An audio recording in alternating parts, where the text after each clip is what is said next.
पहला प्रश्न है अनुशासन क्या है। देखिए यहाँ पे अनुशासन की, डिसिप्लिन की परिभाषा पूछी हुई है। तो हो सकता है क्वेश्चन में आपको परिभाषा दे दी जाए और आपसे पूछा जाए कि ये परिभाषा किसकी है, तो वहां पे आपको विकल्प में अनुशासन भी मिल सकता है। तो यहाँ पे जो करेक्ट है वो है अनुशासन में ज्ञान का एक पर्याप्त शरीर है जिसके आधार पर शोध किए जाते हैं। अगला है अनुशासन की प्रकृति के बारे में निम्नलिखित में से कौन सा सही नहीं है, कौन सा सही है ये पूछा गया है। तो सभी सही हैं, तो आपके हमने चौथे विकल्प को टिक किया है। या तो क्वेश्चन आपको उपयुक्त सभी इस फॉर्म में भी मिल सकता है। अगला है शैक्षणिक अनुशासन क्या है, तो ये सभी हैं। विकल्प चौथा उपयुक्त सभी, सबके सब, उस पे हमने टिक किया है। एक बार देख सकते हैं आप, पीडीएफ आपको प्रोवाइड करा दी जाएगी इसकी। अगला है निम्नलिखित में से कौन एकेडमिक अनुशासन की विशेषता नहीं है। ये टॉपिक आपका बहुत इंपॉर्टेंट है, 16 मार्क्स में थ्योरी में भी आता है, आपका पहले आता रहा है, इस बार एमसीक्यू है, तो इस टॉपिक में से आपको कई क्वेश्चंस देखने को मिलेंगे। तो उत्तर है एक विषय शरीर की भाषा और इशारों की व्याख्या वाले अनुशासन यह नहीं है। विशेषता कौन सी नहीं है वो पूछा है।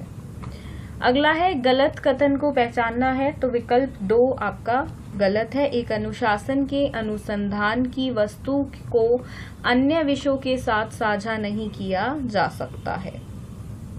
अगला है स्कूल के विषय में क्या बात सही है, तो सभी बातें सही हैं, तो विकल्प 4 सबके सब। अगला है प्रश्न 7 निम्नलिखित में से कौन शिक्षा के 4 स्तंभ का हिस्सा नहीं है। तो अच्छे अंक लाना और अच्छी रैंक प्राप्त करना ये कभी भी मोटिव नहीं होता है एजुकेशन का। अगला है निम्नलिखित में से कौन स्कूली शिक्षा का उद्देश्य नहीं है, तो छात्रवृत्ति मतलब स्कॉलरशिप प्रोवाइड कराई जाए, प्रदान की जाए, वो नहीं है। अगला है स्कूलों के विषयों की जरूरत है, ये सभी विकल्प हैं, सभी सही हैं। स्कूल विषयों की जरूरत इसलिए है, तो सबके सब हमने यहाँ पे टिक किया है। अगला है प्रश्न 10 बहुविषयक दृष्टिकोण क्या है, तो यह है उसकी परिभाषा एंड ये है आपका आंसर।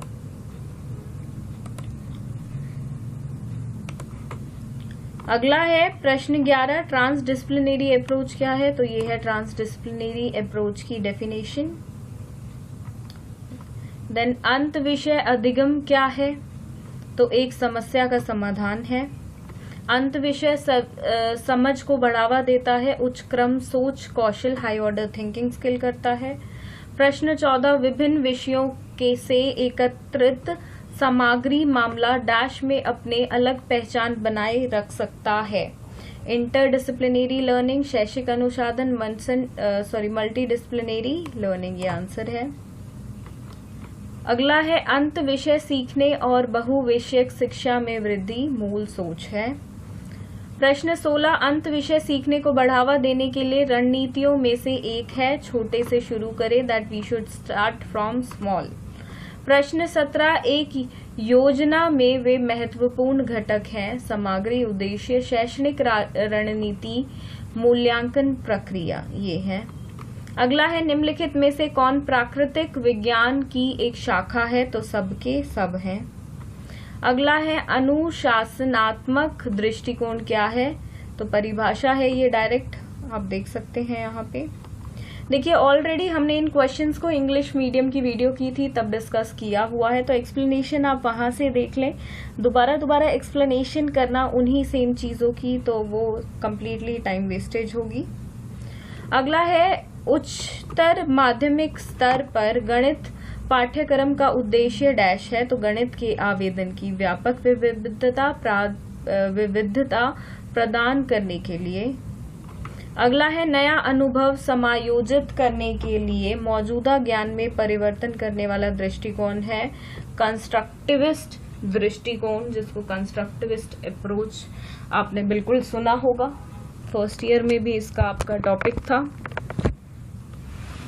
अगला प्रश्न है प्रश्न 22 गणितीय मॉडल का उपयोग डैश के लिए किया जाता है, तो पर्यावरणीय परिवर्तनों की भविष्यवाणी के लिए किया जाता है। अगला है प्रश्न 23, निरक्षरता, दहेज, बाल श्रम को कि मतलब ये जो टॉपिक्स हैं आपके, ये किसके अंडर आपके आएंगे, वर्गीकृत करेंगे हम, तो सामाजिक विज्ञान के अंडर आएंगे। ऐसे ही क्वेश्चंस आपको डेफिनेटली आएंगे। अब यहाँ पे कुछ और टॉपिक्स हैं, तो ये सारे टॉपिक्स आएंगे आपके गणित, मैथमेटिक्स के अंडर। अगला है प्राथमिक स्तर पर यूईई और देखिए एनसीएफ के द्वारा कि कितनी आपकी भाषाएं होनी चाहिए, तो 3 भाषाएं होनी चाहिए एलिमेंट्री क्लासेस में। अगला है निम्नलिखित में से कौन सी सामग्री एक शिक्षक को एक अनुशासन के रूप में हिंदी भाषा के लिए तैयार करते समय शामिल होंगी, तो सभी होंगी, काव्य, पत्र लेखन और विराम चिन्ह।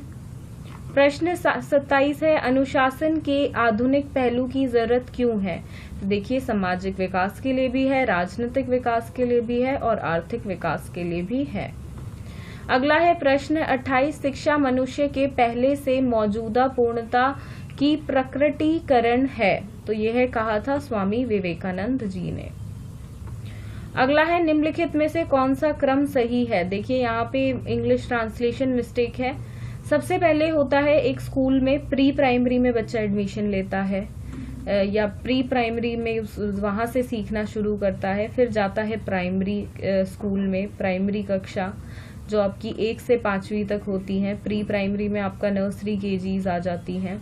देन उसके बाद एलिमेंट्री आती है 6, 7, 8, देन आपकी secondary 9, 10, then senior secondary 11th and 12th। तो ये होता है क्रम स्कूली शिक्षा का। अगला है निम्नलिखित में से कौन सा विषय प्राथमिक कक्षाओं में नहीं पढ़ाया जाएगा, स्वास्थ्य और शारीरिक शिक्षा, हेल्थ एंड फिजिकल एजुकेशन नहीं पढ़ाया जाएगा। आर्थिक विकास के उद्देश्य क्या है, तो उपयुक्त सभी आपके उद्देश्य हैं आर्थिक विकास के। अगला प्रश्न है महिला शिक्षा पर राष्ट्रीय समिति की स्थापना हुई थी 1958-59 में, ये लर्न करना है आपको। भारतीय शिक्षा आयोग की स्थापना किस पर की गई थी, कब की गई थी, तो 14 जुलाई 1964 को की गई थी। अगला है निम्नलिखित में से कौन सा वयस्क शिक्षा की समस्या नहीं है, तो पानी की उपलब्धता, ये इररिलेवेंट है यहाँ पे। देखिए एनसीईआरटी का पूर्ण रूप होता है national council education research and training, Hindi में राष्ट्रीय शैक्षिक अनुसंधान और प्रशिक्षण परिषद। CAI क्या है, तो देखिए इंग्लिश में बता देती हूँ, हिंदी में यहाँ पे थोड़ी सी मिस्टेक लग रही है इसमें। कंप्यूटर असिस्टेड इंस्ट्रक्शन होता है, तो इंग्लिश में भी आपको ऑप्शन देखने को मिलेगा, हिंदी इंग्लिश दोनों के ही। जैसे आपके एग्जाम में सीटेट के, रेलवेज के, SSC के दोनों ही विकल्प, मतलब दोनों ही लैंग्वेजेस में होते हैं विकल्प भी, क्वेश्चंस भी। तो वैसे ही यहाँ पे थ्योरी जो अब इस बार आपके बीएड के एग्जाम्स हो रहे हैं उसमें भी आपको देखने को मिलेगा। तो अगर आपको हिंदी में भी फुल फॉर्म पता है, इंग्लिश में भी पता है या किसी एक में भी पता है, तो दूसरा मीडियम जो आपका लैंग्वेज है वो आपकी हेल्प कर देगा आपको सही विकल्प चुनने में। अगला है पाठ्यक्रम की प्रभावशीलता निम्नलिखित द्वारा निर्धारित की जाती है, तो मूल्यांकन के द्वारा निर्धारित की जाती है। प्रश्न 36, शिक्षक का प्राथमिक कर्तव्य है कि ऑलराउंड डेवलपमेंट हो बच्चे की। ऑलराउंड को आप देख लें कि यही बोलते हैं या नहीं, एक बार कंफर्म कर लें। अगला है परियोजना पद्धति की शुरुआत किसने की, तो विलियम ने की थी। अगला है रचनावाद क्या है, ये है आपकी एग्जैक्ट डेफिनेशन रचनावाद की जो आपको करनी है लर्न। अगला है एक अच्छी पुस्तक में क्या क्या होगा, तो ये सभी चीजें होंगी। 1st, 2nd, 3rd पॉइंट्स को ध्यान से पढ़ें। एंड गुड करेक्टर, मतलब आपको एक गुड टेक्स्ट बुक के करेक्टरिस्टिक्स भी एक बार रीड कर ले, ताकि जैसे भी जो भी ऑप्शंस आपको मिले एग्जाम में तो आप उसमें सही विकल्प चुन पाए। 21वीं सदी में शिक्षकों के पेशेवर अभ्यास की दृष्टि में शामिल है, यह है सभी, पहला, दूसरा, तीसरा। बुनियादी शिक्षा की शुरुआत की थी महात्मा गांधी जी ने। अगला है मूल्यांकन के अपने 4 अलग अलग पहलू हैं। ऑलरेडी देखिए यहाँ पे क्वेश्चन में ही 4 मेंशन कर दिया है, तो हमारे लिए पहचानना इजी हो जाएगा क्योंकि 4 ही विकल्प हैं, तो सभी हैं। तो दूसरा विकल्प है यहाँ पे जिसमें ये सभी हैं, 1, 2, 3, 4, तो ये है उत्तर है। पंडितीय क्या है, तो ये है आपकी यहाँ पे डेफिनेशन, एग्जैक्ट परिभाषा।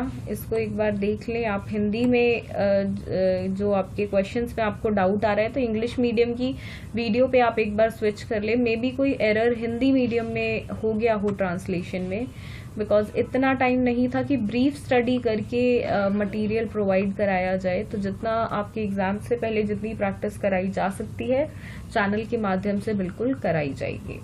अगला है संस्कृति शब्द किसने पेश किया, तो एडवर्ड बी टाइलर ने पेश किया।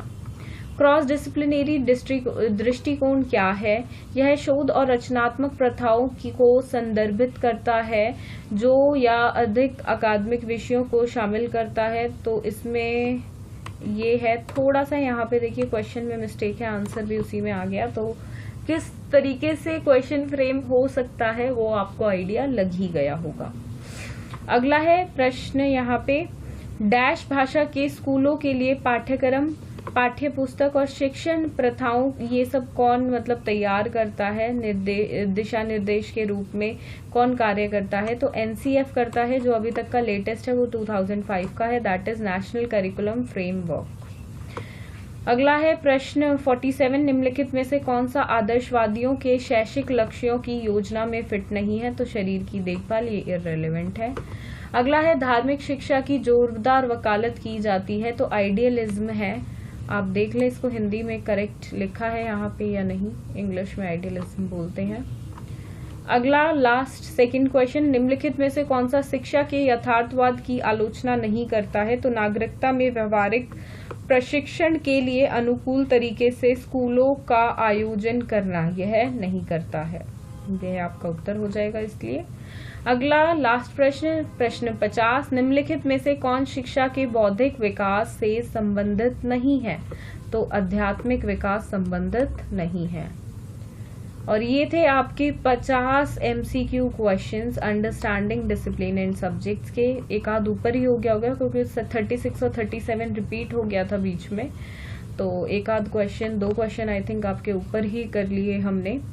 एंड होप सो आप सभी की प्रैक्टिस अच्छी चल रही होगी। जल्द ही आपको PDF प्रोवाइड करा दिया जाएगा जिसका लिंक डिस्क्रिप्शन बॉक्स में डाल दिया है, तो आप वहां से डाउनलोड कर सकते हैं अपना PDF। अगर आपको इन सभी का जो भी इससे पहले वीडियोस अपलोड करी है उनका भी PDF चाहिए तो यही था इस वीडियो के माध्यम से आप सभी के लिए। वीडियो आपको पसंद आई हो तो लाइक कर दे, अपने मित्रों के साथ शेयर कर दे ताकि उनकी भी हेल्प हो जाए, और चैनल को सब्सक्राइब कर दें। और बस यही करना है आपको, बेल आइकन को भी साथ में प्रेस कर दे ताकि जो भी वीडियो चैनल पे डले उसका अपडेट आपको टाइम से मिल जाए। Thank you.